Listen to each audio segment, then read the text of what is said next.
But it becomes a test in there that, at least for part of it, you say, I'm going to try it. And that's a good point. Also, our failure benefits us because it educates us along the way. Thomas Edison was said to have failed 10,000 times in making the incandescent light bulb. And when they came up to him and he was still working on all these things, they said, well, I mean, as many times as you failed, he said, why don't you just give up? He said, because look at the list of failures. He said, no, I know 10,000 ways that it doesn't work. And he just kept at it. And we're grateful for all these lights we have in there. Because of the one man that said, I'm going to learn from my failures in the process. Now, there's a lot of other people you could say that to in the whole process of time. But failure educates us. If you look at the life of Peter, one that I really have a good affinity toward, I guess because the Lord was good about telling his failures, and so I identify with that. And yet, somehow in the process, he said, there's something to be gained, and he never gave up. He developed skills along the way that made a difference. So our failures, number one, at least we tried. Number two, it'll educate us along the way. And then number three, it's going to educate us on a better way of doing things. And we did a campaign this past summer in Nicaragua. And everything didn't go perfect, but there were a lot of good things that happened. We sat down, some of us, and looked at things after it was over with and said, okay, what are we going to do different? And we started writing down some things and got in our mind how we do things differently. But all in all, it was a great experience. It brought some people to the Lord. It challenged some individuals. The church got to see 16 Christians from this congregation that deeply care about and understand that there's a whole host of people here representing those 16 people that were willing to send us down there. And so all that happened. It was good in the whole process.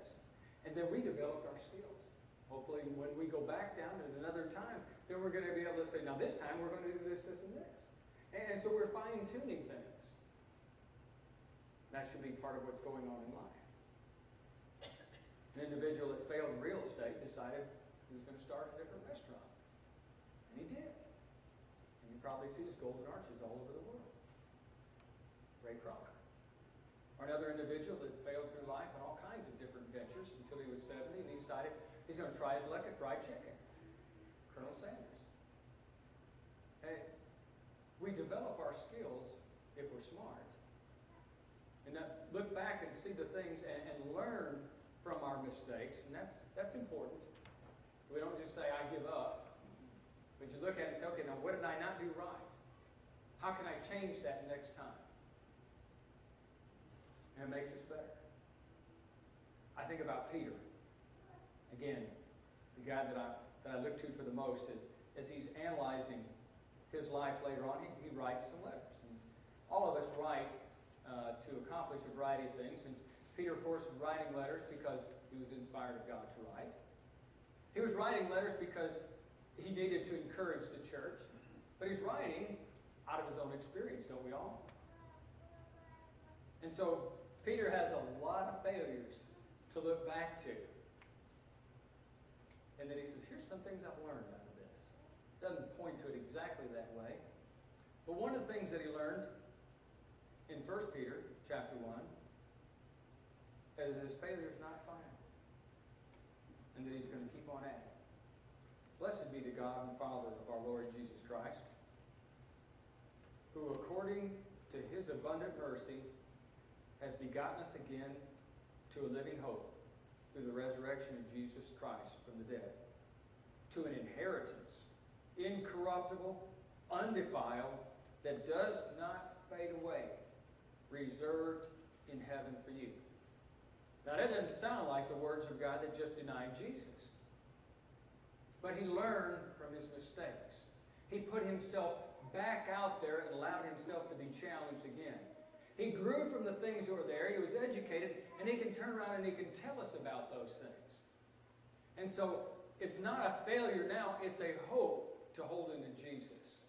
He's not out fishing now anymore. He's being the apostle that Jesus called him to be. And the only reason he can do those things is because he's grown along the way. So Peter writes another letter, 2 Peter. Now, one thing that seems to be apparent to me from the beginning of looking at Peter is not only was he an outgoing individual, but he had a faith in what he was doing. I mean, Jesus walking on water, I'll get out and walk with you. Ask me to follow you, I'll come follow you. Tell me to die for you in the garden, I'll pull the sword out. Doesn't matter if there are two of us with swords, and no telling how many in the army. And yet, he discovered along the way that there was more than just his faith. Because his faith sometimes failed him. So he says in 2 Peter chapter 1, verse 5, but also for this very reason, giving all diligence, add to your faith. Interesting, he starts there, isn't it? Add to your faith virtue. Add to your virtue knowledge. And to your knowledge, perseverance, self-control. And goes on. And he realizes this is a growth along the way. That God's not going to call us into account to be at the top of the row when we're just in the process of growing. Fear of failure is sad because I think one of the biggest things that it does for us as a church is it can be contagious. I think about those guys that were sent out to spy out a kingdom. And back in the Old Testament. And they were headed out, Numbers chapter 13, if I remember correctly. They did their mission and they came back. And 10 of those guys, as you remember, just felt like they couldn't do what God asked them to do. And the Bible said they spread about a depressing report. It was contagious. By the time they started, it couldn't be stopped. And everybody felt like they couldn't do what God asked them to do. And their failure was the biggest failure of all. It was a failure of trying.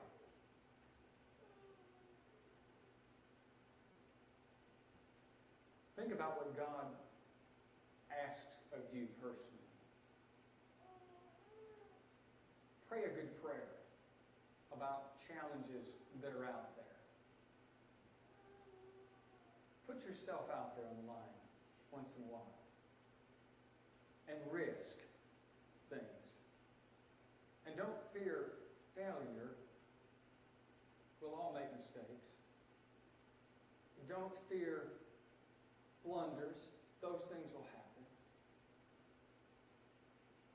Fear not stepping up and trying. Again, we're not all called to do everything. Not everybody's called to be preachers or stand publicly. But we are challenged in life. And you as well as me sometimes see ourselves and we back away because we don't know if we're quite able to do a certain task. And we don't get it done. We don't put ourselves there because we're afraid we may not do as good a job as somebody else. One of the best works that I saw going in Argentina in the 7 years that I was there as a missionary was by a church that took it on themselves to accomplish a lot of things because the missionary that worked with them was the worst Spanish-speaking person out of all the group. And I think they looked at that and thought, we've got to do something because this guy, he's just not communicating well. They were better organized, had better leadership, and stepped out there because they knew they had to do something. Now also, I'll have to give some credit to the guy who was a great organizer. His Spanish may not have been the best, but he knew how to put people together. And he accomplished a lot of great things for the Lord in spite of his weaknesses. And that's what God asks us to do. Just step out there and say, okay, Lord, I can't do it all, but I know you'll ask me to do what's the right thing, and you'll help me to get it done. Here I am. As Isaiah said in chapter 6, send me. Don't risk failure. Don't fail in that try.